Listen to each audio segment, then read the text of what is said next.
ಜಿಲ್ಲಾಧ್ಯಕ್ಷರು D Parameshwarappa ಮಾತಾಡ್ತಾ ಇರೋದು. High court ಪೀಠ ವಿಚಾರವಾಗಿ ಏನಪ್ಪ ಅಂದರೆ, ಈಗ UT ಖಾದರ್ ಅವರು ಸರ್ಕಾರದ ಮೇಲೆ ಒತ್ತಡ ಹೇಳಿ ಮಂಗಳೂರಿಗೆ ತಗೊಂಡು ಹೋಗ್ತಾ ಇದ್ದಾರೆ. ಅಲ್ಲಿಗೆ ಹೋದರೆ ನಮಗೆ ಕನಿಷ್ಠ ಅಂದರೂ 3 ದಿನ ಬೇಕು.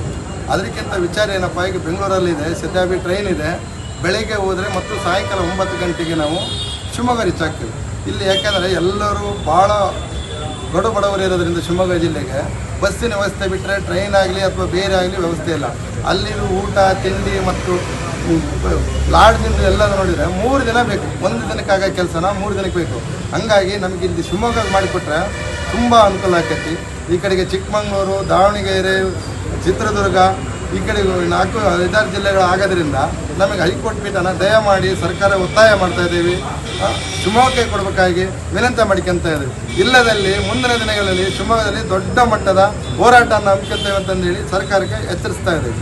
ನಮ್ಮ ಹೆಸರು ಡಿ ಪರಮೇಶ್ವರಪ್ಪ, ಜಿಲ್ಲಾಧ್ಯಕ್ಷರು, ಶಿವಮೊಗ್ಗ. ಓಕೆ.